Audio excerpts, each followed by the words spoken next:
चुनाचे में वापस लकड़ी के मकान की जानिब चल पड़ा और पुसीता का इंतजार करने लगा। थोड़ी देर के बाद पुसीता को मेरे पास पहुंचा दिया गया। पुसीता मकान में दाखिल हुई। उसके चेहरे पर अजीब सी मुर्दनी छाई हुई थी। रोशन मकान में उसने मुझे देखा और गहरी सांस ली और फिर उसके होंठों पर मुस्कुराहट फैल गई। अजीम सबूता, अजीम तर, उसने गर्दन झुकाते हुए कहा। लहजे में बेपनाह तंज था। मैंने इस बार भी उसके तंज को नजरअंदाज कर दिया, सिर्फ इसलिए कि वो सब कुछ खोए हुए थी। इस वक्त उसके लहजे में जिस कदर भी तंज था वो ताज्जुब खेज बात न थी। आओ पुसीता, हाजिर हूं सबूता, तेरी खिदमत में हाजिर हूं। फातिह आजम, हाजिर हूं सकाई के मददगार, उसने कहा और मैं उसे देखने लगा।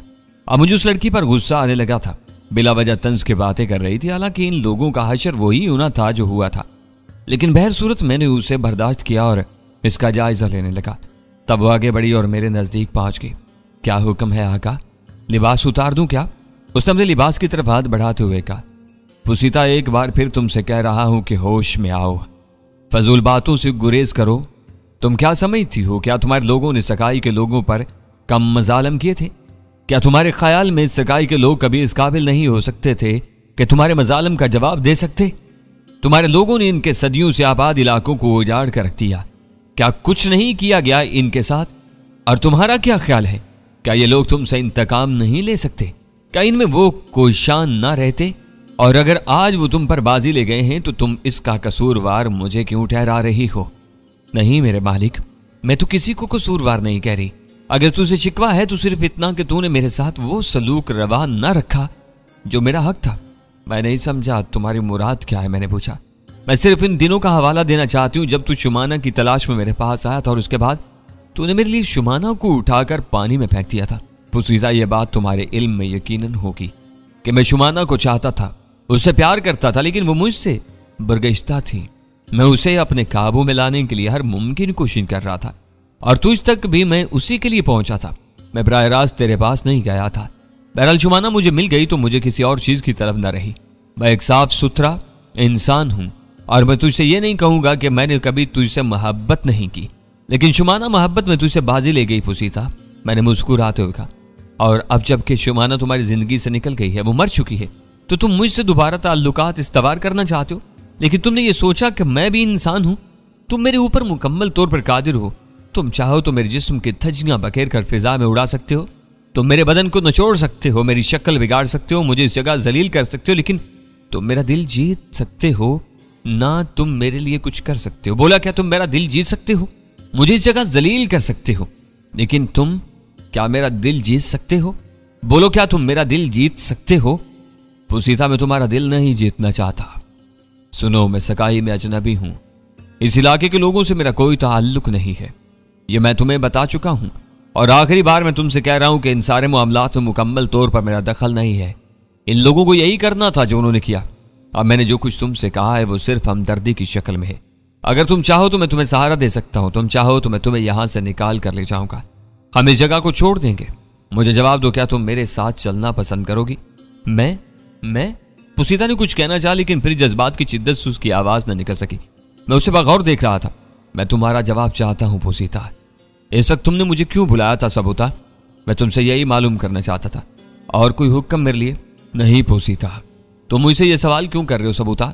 तुम इनके लिए काबिल एहतराम होगी क्योंकि तुमने इनके फोमा की जिंदगी बचाई है, तुमने इन्हें इनके दुश्मनों पर फतेह दिलाई है। और मैं कैदी हूं, अगर तुम ख्वाहिश जाहिर करोगे तो वो मुझे तुम्हें दे देंगे। मेरी मर्जी क्या है? मैं लड़की की बकवास से तंग आ गया था, चुनाचे मेरे रवैये में दुरुस्तगी पैदा होगी। बस मुझे तुमसे यही गुफ्तगू करनी थी। अब तुम चाहो मैं तुम्हें वापस भी भेज सकता हूं। मैं तो अब कुछ नहीं चाहती, और जो चाहती हूं वह तुम करोगे नहीं सबूता। क्या चाहती हो? मेरी ख्वाहिश है कि तुम मुझे हलाक कर दो। इस किस्म के काम मैं नहीं करता पुसीता, ये काम तुम खुद अंजाम दे सकती हो। मैंने बेजारी से कहा और फिर मकान के बाहरी हिस्से में आ गया। यहाँ कोई मौजूद नहीं था, लेकिन मैंने दूर से गुजरते हुए चंद लोगों को इशारा किया और वो मेरे करीब पहुंच गए। इस लड़की को दूसरी लड़कियों में पहुंचा दो, मैंने कहा, और पुसीता लरजते कदमों से बाहर निकल आई। मैं उसे जाते देखता रहा था। फिर जब वो निगाहों से ओझल हो गई तो मैंने गहरी सांस ली। पुसीता पर दरहकीकत जुल्म हुआ था। उसके बाप की मौत की जिम्मेदारी मैं कबूल नहीं कर सकता था, क्योंकि बहरहाल सकाई वाले उससे खुश नहीं थे और यह काम किसी भी मुनासिब वक्त पर किया जा सकता था। हामिद शुमाना से मुलाकात के बाद उसे कथी फरामोश कर चुका था। औरत की हैसियत से यह बात उसके लिए नाकाबिले बर्दाश्त थी। लेकिन बस इतना ही ठीक था। मैंने उससे मुआवजत की थी, उसे बचाने की कोशिश की थी, और अब अगर वो जरूरत से ज्यादा संजीदा बनने की कोशिश कर रही थी तो मुझे भी उससे कोई खास दिलचस्पी नहीं थी। जाहिर है मैं उसके बगैर भी जिंदगी गुजार सकता था, और मेरे नजदीक शुमाना की जो हैसियत थी पुसीता उसकी खाक भी ना थी। अगर शुमाना के हसूल की राह में वो आ गई थी तो इसमें मेरा कसूर नहीं था। मैंने तो सिर्फ शुमाना को काबू में करने के लिए थोड़ा सा सहारा उसका लिया था। इससे ज्यादा पुसीता की कोई हैसियत मेरी निगाह में न थी। हाँ, प्रकाशा की बेटी की हैसियत से जो कुछ गुफ्तगू मैंने उससे की थी वो एक अलग बात थी, और मैं उससे मुतासिर था, जिसकी वजह से मैंने ये काविश की थी कि पुसीता को इन तमाम कैदी औरतों से मुमताज करके यहाँ ले आया था। लेकिन अगर वो मरना ही चाहती थी तो मरती। मैंने तो इन लोगों से दुश्मनियां पैदा ना की थी, और हाँ, रहा उनकी मदद का सवाल तो वो खुद भी कौन से कम थे। इन दोनों को एक दूसरे से नाबुर्दा आजमा होना चाहिए था, और उसके बाद नतीजा तकरीबन यही निकलता जो अब निकला था। तन्हा मेरी जात तो इनके लिए फतेह का बायस नहीं बन गई थी, और अब अगर पुसीता जरूरत से ज्यादा अदाकारी कर रही है तो वो जहन्नुम में जाए, लेकिन इसके बाद फिर वही सोच कि क्या अब मुझे इनके साथ इन हंगामों में शामिल होना चाहिए। दिल ने कहा कि हमाकत की बात है, लेकिन सोच थी कि बस ज़हन में जम गई थी। लेकिन इसके बाद फिर वही सोच कि क्या मुझे इनके साथ इन हंगामों में शरीक होना चाहिए। लेकिन फिर मैंने फैसला कर लिया कि मैं इन झगड़ों में ज्यादा अरसे तक मुलव्विस नहीं रहूंगा। फोमा मजबूत हो चुका था, वो खुद अपना खोया हुआ वकार और खोए हुए इलाके हासिल कर लेगा। जरूरी नहीं है कि मैं उसके साथ साथ रहूं। तब प्रोफेसर है, मैंने पुसीता को जहन से झटक दिया। सखाई की दूसरी लड़कियां मेरी पजीराई के लिए मुंतजिर थी, लेकिन जरूरी तो नहीं था कि मैं हर लड़की को अपने नजदीक लाने की कोशिश करूं। आखिर मेरा अपना भी कोई मायार और पसंद थी। मैं लड़कियों के लिए पागल तो नहीं था।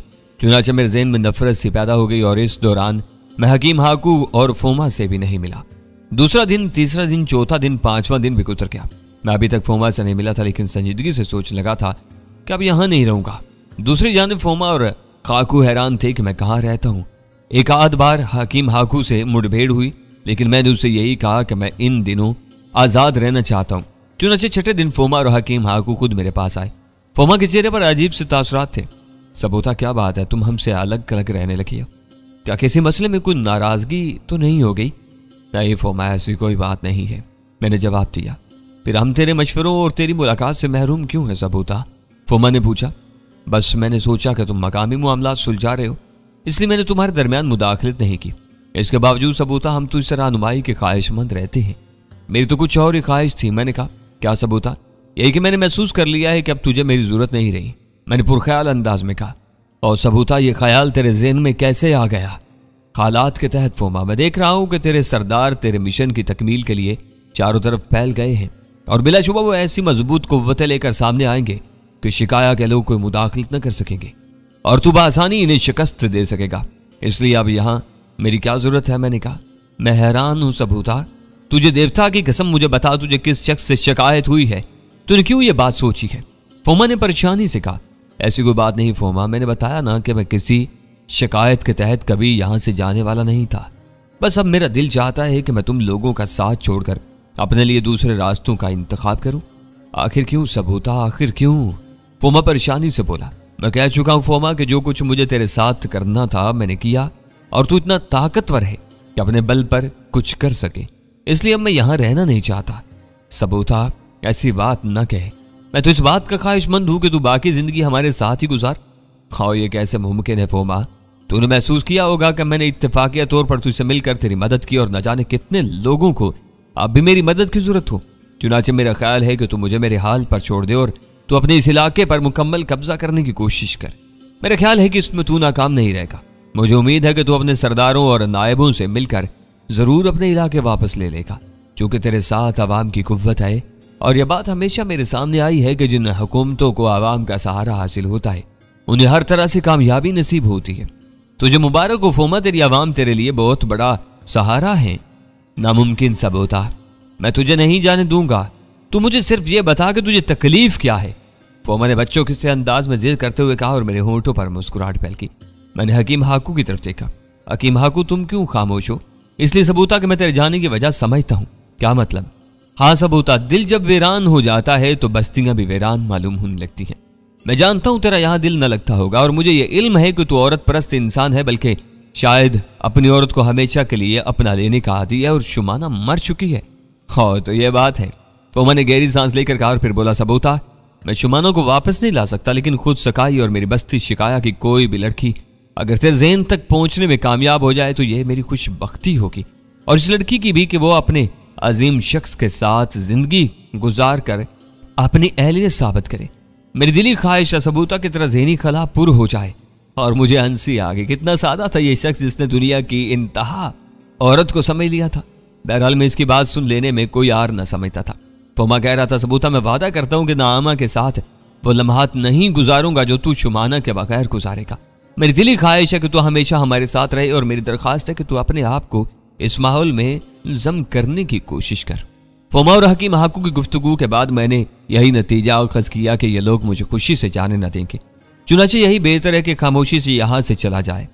थोड़ी देर के बाद वो दोनों चले गए और मैं सोच में डूब गया। क्या करना चाहिए, कोई फैसला करना होगा। तवील अरसा गुजर चुका था यहाँ आए हुए, खासे हंगामे रहे थे, शिकाया भी गया था, सफर भी किया था। अब कोई ऐसी तब्दीली आनी चाहिए जिससे तनू पैदा हो, कोई नई बात, कोई नया खेल। और इन दिनों में इसी सोच में गुम था। एक दफा मैंने सोचा कि सोने की तैयारियां करूं, लेकिन ज़हन पर ऐसी थकावट नहीं थी कि सोने से लुत्फ अंदोज हो सकूं। फिर यहां से निकल जाया जाए, इसके बाद सोचा जाएगा। हाँ, इनसे कहकर जाने में अक्लमंदी नहीं है, खामोशी से रवानगी बेहतर है। चुनाचे मैं तैयारियां करने लगा। मैंने किश्ती का इंतखाब किया जो ज्यादा बड़ी तो नहीं थी, लेकिन बहरहाल मजबूत थी और एक तवील सफर में साथ दे सकती थी। मैंने शुगल के तौर पर इसको दुरुस्त करना शुरू कर दिया। फिर एक दिन मैंने इसको समंदर में डाल दिया और दूर तक ले गया। यहाँ मेरे मशागल में मुदाखलत करने वाला कोई न था। किश्ती को एक लंबा चक्कर देने के बाद मैंने उसे एक वीरान साहिल पर ला छोड़ा। इस बार मैंने सोचा था कि एक तवील समुद्री सफर करूंगा और इसके लिए यही किश्ती इस्तेमाल करूंगा। थोड़े से लवाजमात भी जरूरी थे, चुनाचे मैंने इसका बंदोबस्त भी किया और आहिस्ता आहिस्ता अपने काम में मसरूफ रहा। फोमा और दूसरे लोग अपने कामों में मसरूफ थे। मुझे कार्रवाइयों से बाखबर रखा जाता था और मैं इनमें दिलचस्पी भी लेता था। चुनाचे फोमा और हकीम हाकू ने मुझे बता दिया था कि सकाई में जरदरुओं के खात्मे की खबर शिकाया और दूसरी बस्तियों को मिल गई है। जरदरुओं और मकामी बाशिंदों में जा बजा झड़पें शुरू हो गई थीं।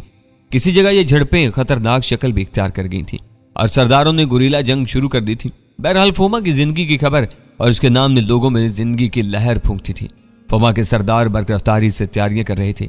इस सारी खबरों से मैंने अंदाजा लगा लिया था कि फोमा की तकदीर चाक उठी है और अब उसका रास्ता रोकना जरदरुओं के बस की बात न थी।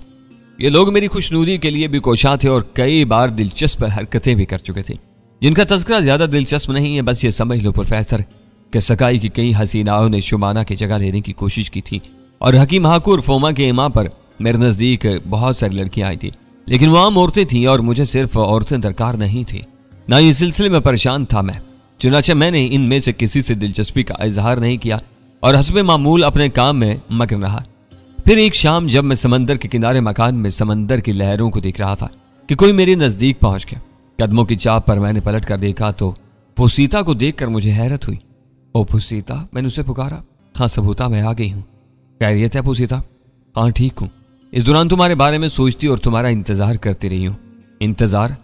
हाँ, मैंने सोचा शायद बीती हुई कहानियां तुम्हें याद आए और तुम मेरे दर्द को भी समझ लो।